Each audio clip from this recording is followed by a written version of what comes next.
Well, hello and welcome, and it's time for another DevNation Live. I'm super excited today to have Edson Yanaga with us. Say hello, Edson. I caught him off guard. Hello, everybody.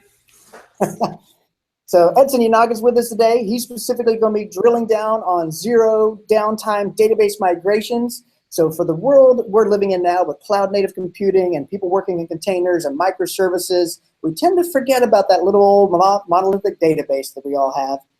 And I got to tell you, the presentations I deliver, I tell people the database administrator will hunt you down and kill you, right? That's a common problem. But Edson's been traveling the globe for the last several months and studying this particular space around data and data within the context of this new world of DevOps, new world of microservices and cloud native computing. And he has a lot of great tips and tricks and techniques to talk to us about. And Edson, I know you also wrote a book on this topic also, so I imagine you'll talk about that as you get to your session. So at this point, Edson, take it away. Okay, thank you very much, Burr. Well, it's a great pleasure for me to be here talking to you at DevNation Live. I hope you can enjoy the content I'm presenting today. And let me share my screen. Okay. I hope that you all can see now my presentation. And as Burr said, today we're going to talk about zero downtime migrations, and particularly how can you update your database schema with zero downtime migrations, which means that you'll be able to roll out new versions of your applications without disrupting your users into production. My name is Edson Yanaga. I'm a director of developer experience at Red Hat. Just in case you want to follow me, my Twitter handle is @Yanaga. And I talk a lot about DevOps, microservices, particularly like data in a microservices world, Java and software craftsmanship, and other subjects too. I'm also a Java champion and a Microsoft MVP. And the book that Burr was talking about is this one, Migrating to Microservice Databases. In February this year, I was able to release this book from O'Reilly. And just in case you want the electronic version of the book, Red Hat developers has bought the royalties of the book, so it's available for free. If you just go to this URL, you'll be able to download the electronic version. Or if you don't want to type all of this, you can just go to my Twitter profile @Yanaga. The pinned tweet has a link to the book, so if you think it's easier, you can go there and check the URL too. So all of the things that I'm going to discuss today, they're available in chapter 3 of the book. So I'll be talking about zero downtime migrations. But today I'm going to show you something that it's the first time I'm presenting to an audience. How can you do that in Pratt? So today we're going to demo how these zero downtime migrations work in Pratt. So just keep tuned so I'll be able to check that. And if you want to start this discussion about zero downtime, so I have to tell you that the single requirement for zero downtime deployments in your production environment is for you to have a blue-green environment. And when you have a blue-green environment to perform blue-green deployments, it means that you're going to have like 2 equal production environments, and you will be very likely having 2 different versions of your application running at the same time in production. So when we're talking about the code, it might sound like easy because this kind of blue-green deployment scenario is the things that we've been doing for the past 5 or 6 years. Today, we might have much more advanced deployment scenarios. If you're using platforms like Kubernetes and OpenShift, you'll be doing like canary deployments or rolling upgrades. But sticking to the simplest, blue-green deployments, this is the single requirement for you to be able to achieve zero downtime. But if you think about that, having 2 different versions of your application running into production, regarding to code, you might be thinking, it's not that hard. But if you think about state is definitely much harder. That's why I like to say that with code is easy, but state is definitely much harder. And when we're talking about state, you can have like 2 different kinds of state. You can have ephemeral state, which is a kind of state that you usually store in HTTP sessions. And you also have persistent states, which is kind of state that you usually store in a relational database system.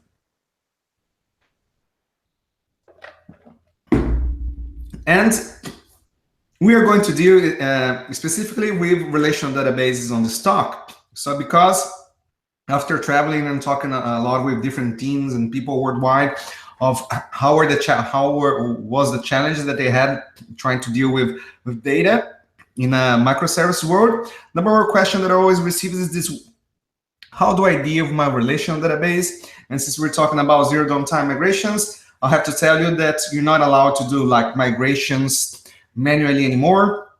And to give you a technical term, migrations is the term that we use in the database world to say that is the set of SQL statements and possibly code statements that you need to apply to transition your database schema from one version to the other. Okay, this is the concept of database migration. So if you're used to like emailing your SQL update script to your DBA through the night, or if you're used to attaching that to a Jira issue, you're not allowed to be doing that anymore. You have to automate everything. And just to show you two tools, these both Flyway and Liquibase, these are the most popular database migration automation tools in the Java space. Not just because they're in Java, but I just learned that they're very popular for other kinds of developers too, except from the guys from the Ruby on Rails world, because Ruby on Rails has their own built-in migration tool. But if you talk to PHP developers or Python developers, or even .NET developers, you have many people using Flyway and Liquibase on their deployment pipelines to update their database schemas automatically as they release new versions of software into production. So how can we use these tools to achieve what we call zero downtime migrations? So if you want to achieve zero downtime migrations, I have to tell you that if you have two different versions of your application running at the same time into production, they must be back and forward compatible, which means that your database schema must be compatible with the next version and the previous version of your application. And it also means that we're not allowed to have migrations with like 100 SQL statements at a given moment. You need to break that into baby steps, which means the smallest possible batch size. So for many of, if not all of the cases, you're not allowed to issue like 2 or 3 or 100 or 1,000 SQL statements into a migration. Each one of your migrations will have a single SQL statement. It also means that if you're issuing like an update statement to your database, and this update statement takes like 5 minutes to run, you're not allowed to have a 5 minutes lock time in your database because it means downtime into production. Now we'll have to deal with this long locks by sharding our database updates. So if you're updating like a billion rows at a time, maybe you're not allowed to do that into a single SQL statement. Maybe you need to shard your statements to update your database like 1,000 rows at a time or 1,000,000 rows at a time. There's no specific amount that you can do for that. You need to rehearse your migrations in a test environment, for example, for you to assess how much time does it take to update your database. Then you'll be able to measure, well, maybe 1 second long time. Downtime is something I can bear into production. Then you just stick to that size, okay? So sharding is a very fancy word in the data world, just to tell to you that, well, you need to update your you need to split your updated statements.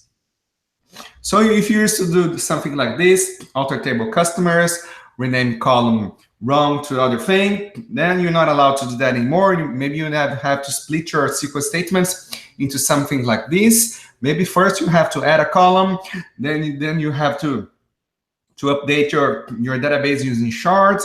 Then maybe after some time you'll be able to delete the column. So after talking, as I said, to many different teams worldwide, I was able to collect some of the scenarios that these teams are using successfully into production to update their database schemas with zero downtime.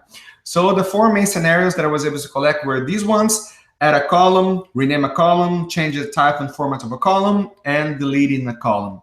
And to be very honest with you, most of the teams that I've talked to that were able to do that in production were from startups or very small teams, very engaged developers, because they were able to deploy like multiple versions of their applications in a week or even in a day.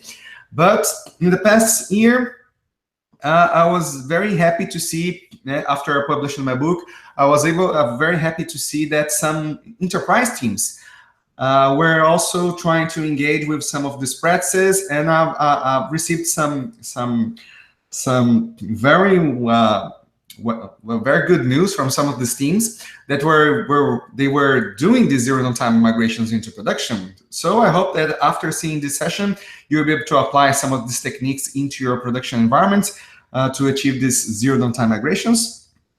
And I'll try to explain some of the scenarios very quickly because we have a demo for one of them today. So the first scenario that we'll be able to see is add a column. If you want to add a column into production with zero downtime, you can see we have like 4 different steps. We have step 1, 2, 3, and 4. Each one of these steps is going to be a new release of your software into production. So it's going to be a different version of your application into production. So in the first version, you're going to alter table add column. The second version, your code computes the read value and writes to the new column. Third version, you update the data using shards.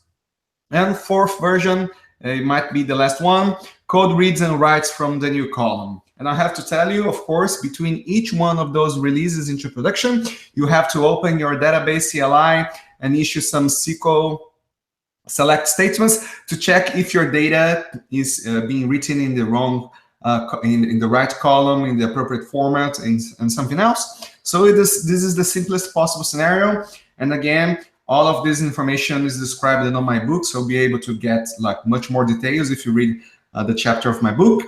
And next scenario, which is the most complicated one, renaming a column with zero downtime. Yeah, you can see like we have at least 6 different steps for you to be able to achieve zero downtime migrations. First version, alter table add column. Second version, your code reads from the old column and writes to both. Third version, you copy the data using small shards. Fourth version, your code reads from the new column and writes to both.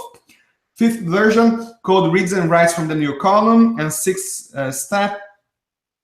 version, you delete the old column much later, not right now, because deleting a column is a destructive statement.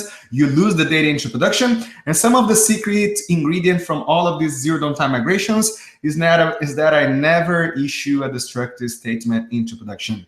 Your database schema is always back and forward compatible because the previous version of the data is always there. That's why you have much more confidence when releasing the software version into production. In fact, these migrations are not the only way for you to be achieving zero downtime migration into production.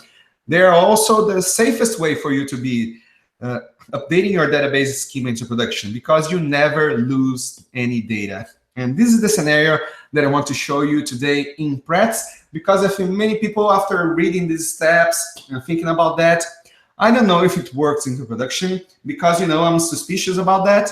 And I wanted to show you a very nice demo. How can you achieve that? Because I'm not the only person saying that it works, because as I said before, I've collected these practices from many different teams worldwide, and they are using these steps. They are using these scenarios successfully into production. So let's see how can we achieve that into production too.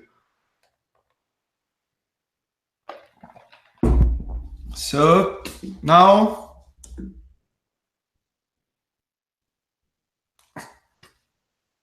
I'm going to show here my project.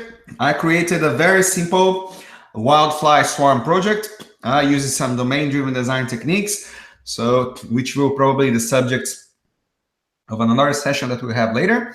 So here I just created a customer class, and that's an EJB, JPA, JSF application, which is basically a CRUD for a customer entity. And this customer entity, it has some fields, it has an ID, it has a name, and has a surname.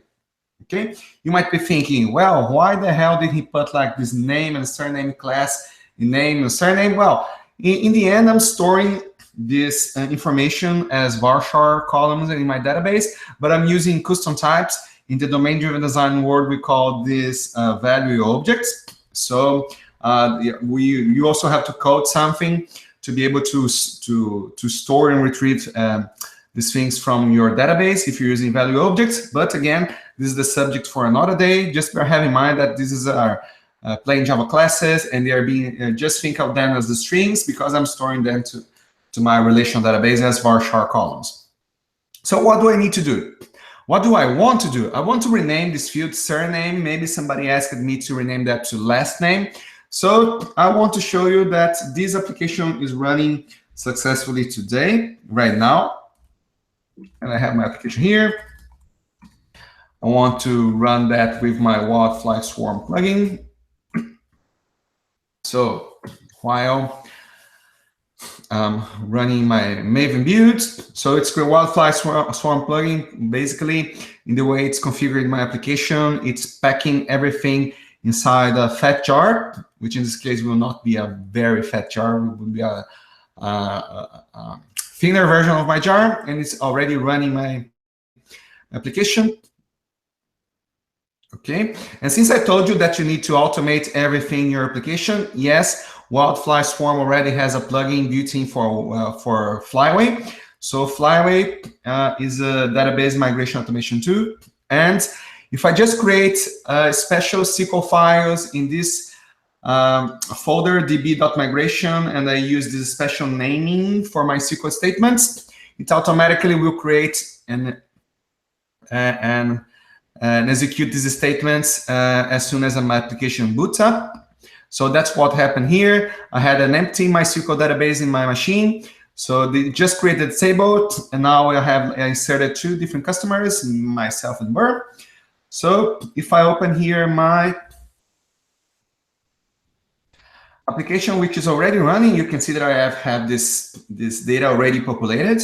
And if I go back here to my terminal,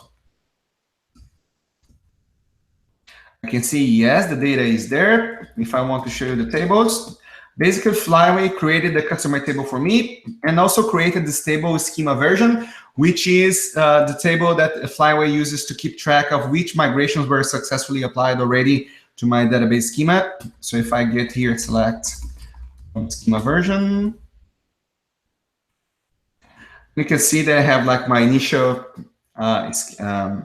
migration successfully applied on this SQL, from this SQL file, okay? So I have the data, first version is running. So if I want to check its application, if I want to check here, it's in Naga, I'll put the number 1 here. You can see it was successfully updated. If I want to create another customer here, I'll put the names of the other people from our team. So I added Rafael, and it's working successfully. This is the first version of my application. So if I want to go back to the steps, first then I need to add a column that I want to rename. So when I rename a column, I want to rename from surname to last name. First step that I have to do is to add a column. So what do? I'm going to get here. I'm going to keep this application running. So keep in mind that my current version is running. And I'm going to update the source code there. So I'm going to alter table add column. And you know, I want to be very cautious about that. So everything that I'm doing right now, I already committed this application to Git and it's available on GitHub. I'll share the link later, or maybe Burr already shared the link on the chat. So here I'm going to, I tagged some of the versions. So I had version 1. So I'm going to check out version 2. And let's see what changed here in my application code.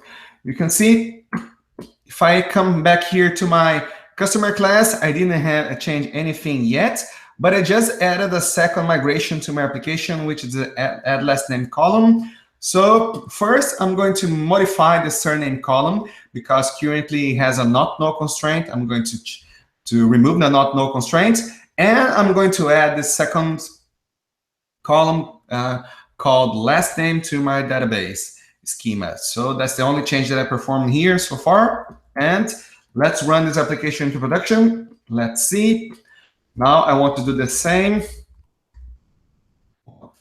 Swarm run. So now we still have like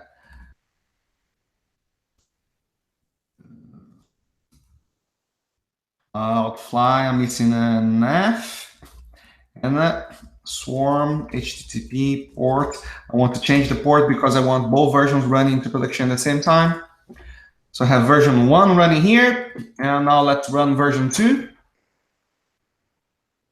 which will run on port 8081. So let's just wait for it to finish the deployment.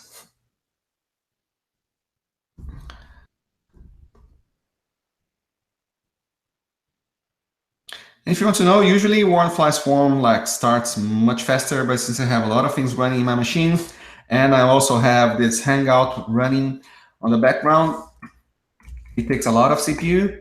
So if I get this new version of my application, you can see that I have 2 different versions of my application running, and they are holding the same data. If I want to change that, I change it here to version 2 here. And it's working successfully. So on version 2, yes, I just add a column, no big deal. If I add a new thing, I add another person in my team. I'm going to add done. You can see it's working properly. Both versions are working properly into production. Okay, so I just did a blue-green deployment. I rolled everything to my new version.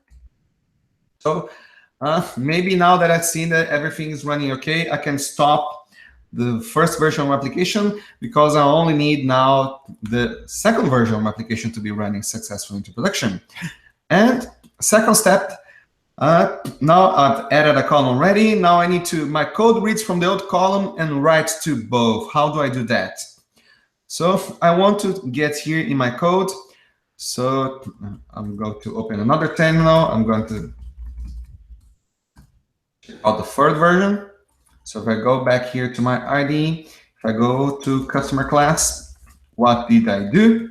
I just created the surname field because I'm not messing with the surname yet. I'm just adding a new field called last name. I'm using these JPA tags called pre-persist and pre-update to make sure that my data, my last name column is going to receive the surname column whenever I save or whenever I merge my objects. And here in the setter too, I'm getting like this.surname and this.last name because I don't want to be correct only on the database layer. I want to be correct here on the code layer too. That's why I've just changed the setter to set the last name. Here I'm changing the pre-persist and pre-update annotation to be updated in my last name column. So this is the second step. Let's run my application into production to check if it works. So Cloudfly, swarm, run, swarm HTTP port, and that's 8081. This one is going to run on 8082. So I already have a column in my database. Now I'm going to release a new version of my application into production. I have version on port 8081, and I have another version now on port 8082.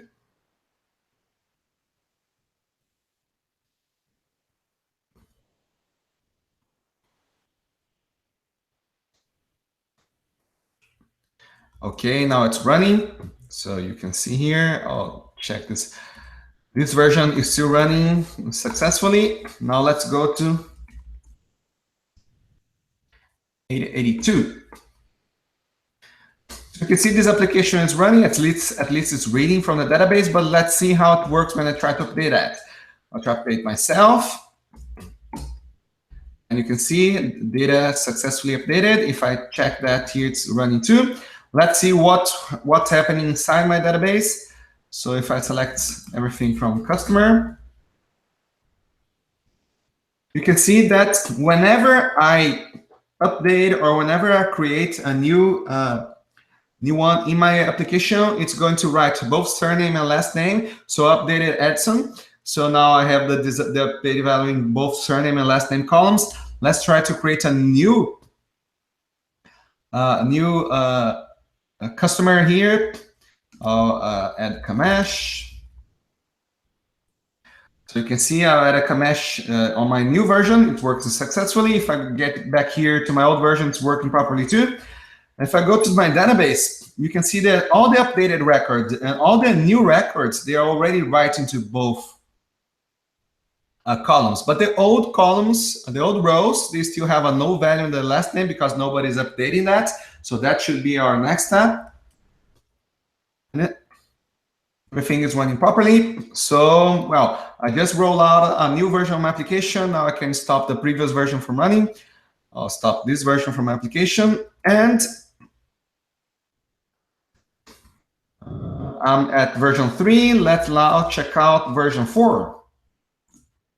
Now, since that I'm in version 4, let's see what changed here. I'm going to update my database using shards. Since I only have like 5 rows, it's not big enough for me to be sharding. But just have in mind, if I have a billion rows, I will have to split everything that I'll be doing right now. So in this version of my application, I'm going to update the customer, set last name equals to surname. I'm going to roll this migration into production. Okay, so let's run Wildfly Swarm. And now I'm going to run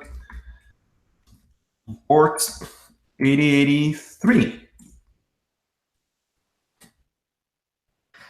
Let's wait for that.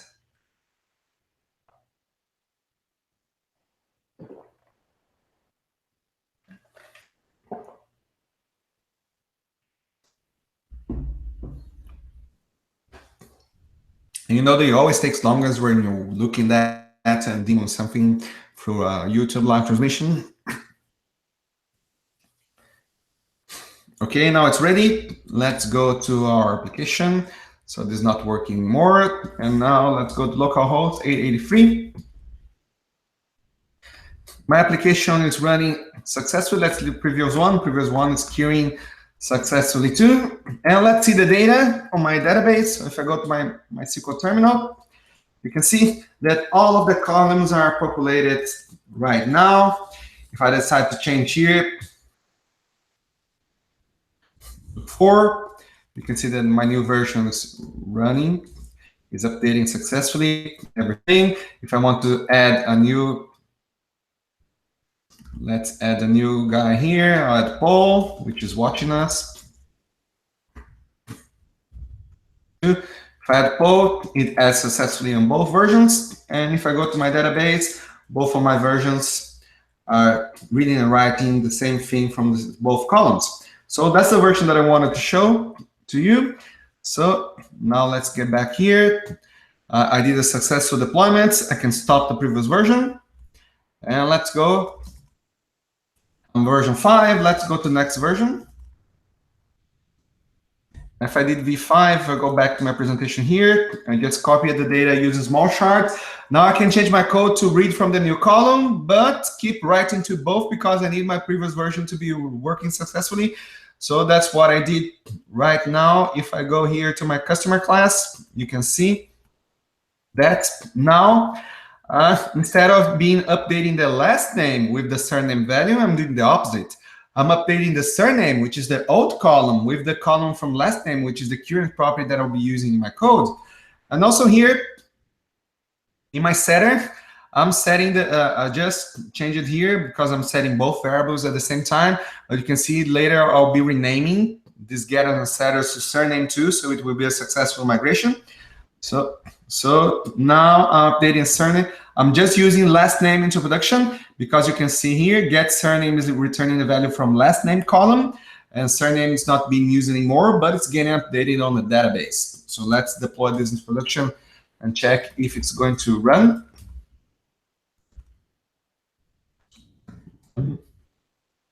This one is going to run on port 884.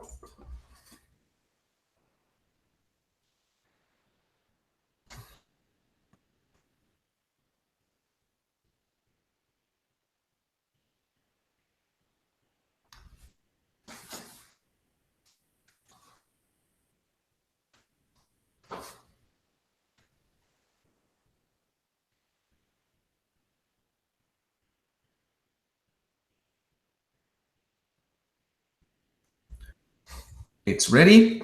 So now let's open 884. New version is running. Previous version is running too. So let's try to create a new customer. It's going to be Jessica. And sorry, Jessica, I don't know how to spell your name, so it's going to be Jessica Crow. And if I get back here to the previous version is running, I can update here my data too in my previous version. I go here to my new version. It's working successfully. So let's select everything from customer, and you can see my application is working and writing the correct values to both columns at the same time. And just in case you're thinking, well, am I not cheating with wildflies form or something like that? So let's stop the previous version from running. I just have the current version running. And I'm gonna get the current version running here, and I'll get running version 5. So I'll copy my artifact, which is Zero Downtime Migrations swarm.jar, to another folder. And I'll call that v5.jar. And I'll run this current version with java-jar. You can see wildfly swarm will bootstrap that successfully again. There's a question that came in that's in relation. Oh, sorry? I thought I'd throw a question at you while we wait for that to start. And for SQL update command in a separate version file because of clarity, or is there some real use case behind it into a single SQL file? Which one, the update statement? Yeah, in version 4, you had the SQL update command in a separate file. Mm-hmm.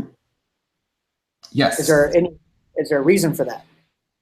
Yes, it is, because first I want to use the flyway for updating my database, and if I use this as a file update statement, I'm committing this migration into my source code, and I have to release a new version into production. So this way, this new version will be compatible with the previous one, and it doesn't happen all the time if you just decide to use this update thing using your database CLI. Okay, so I want to keep track of all the changes. And it's a very good practice if you do that everything, all of your database migrations through your source code repository. So that's why I'm issuing this thing inside my flyway folder here into my project. Okay, so it's a requirement. You need to release a new version of your application to production for you to be able to next version to be compatible with the previous one. You can't just update that using your CLI.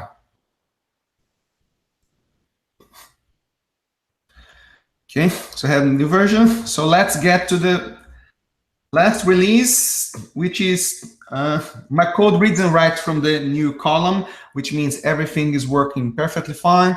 So let's release the last version. Oops.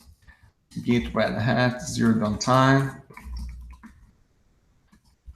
Last version v6. If I go here to my project, you'll be able to see that version 6, I don't have the surname field anymore. I renamed my getters and setters to last name. I don't have any other reference for that too. I don't have any other new migration happening here too. Resources. Okay, so that's baby steps really. So now let's just run that into production.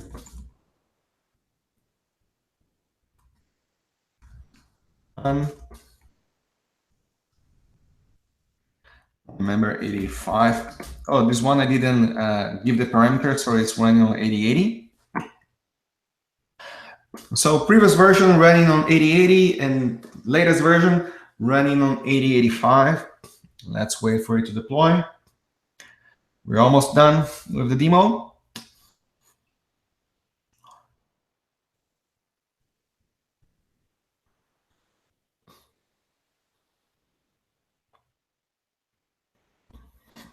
And it's ready. So if I go here, previous version, running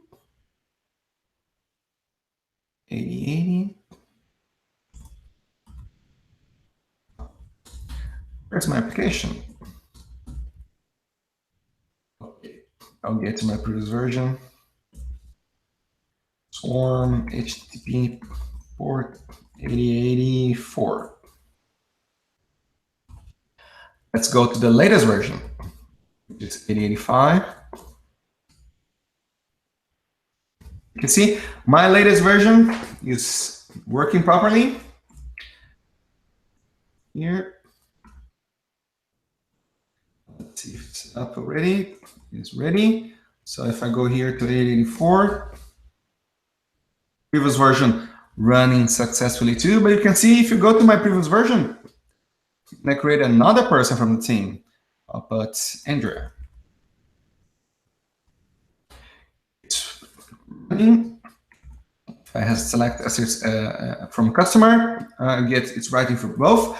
But if I get to my new customer and I get to update and create a new customer here, I'm going to add Sarah.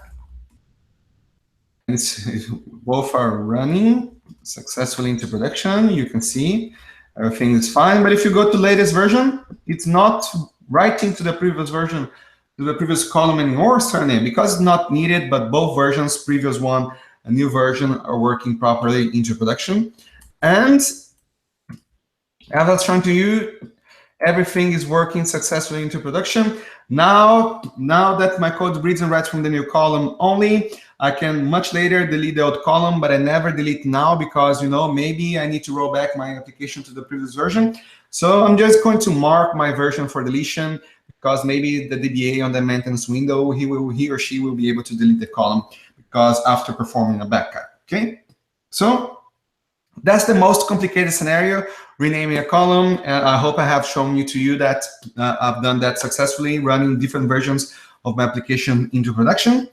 And I have other scenario here, change type and format of a column. And if you can see a pattern, change type and format of a column and rename a column. These are exactly the same steps. So everything that I did right now, you can do that if you want to change the type and format of column too. And last scenario, deleting a column. No, you never delete a column into production because that's a destructive statement. You lose the data. So you just stop using the read value, but keep writing to the column because your previous version might be needing that. In the third release, maybe if everything went well, you might be able to stop writing to the column. And again, if everything went well again, maybe you can delete the column later. You can just mark the column for deletion, and your DBA will be able to do that. Okay. And another question that frequently arises is that, what about my referential integrity constraints and not null constraints too? There's no easy answer for that. You have to drop everything and recreate these constraints when the migrations are done. So just as I removed the not null constraint before, if I wanted to have another step to my migrations, I would just add like a modify column and add the not null constraint back again to my application. And if you want to check what I did step by step in all my source code, I tagged each one of these versions of my applications on Git, and I've uploaded this the source code on this Git repository, github.com, Yanaga, Zero Downtime Migrations, so you'll be able to check everything that I did right now. And that's what I wanted to show you today. I hope it has been very productive 39 minutes of your life, and I'm ready to answer any questions that you might have for me. Well, Edson, we're totally out of time as far as the session goes, but I do want to leave you with one quote, a fantastic quote that we got from Roberto. It's, in fact, the main challenge when moving to microservices, which answers the question of what to do with this monolithic database, how can this be done, etc. Read the entire book. It is excellent. So Roberto obviously loves your book. And again, I also highly recommend it. And people can grab it from the link that we provided in the chat. And of course, we can all tweet it out as we can. But I thank everyone so much for your time today. We try to keep these things relatively short and sweet. Ed's an awesome job on the demo. I really love it. And then this recording will be available to the masses at large on YouTube almost as soon as we hang up the call today. Thank you. Thank you. See you in another session.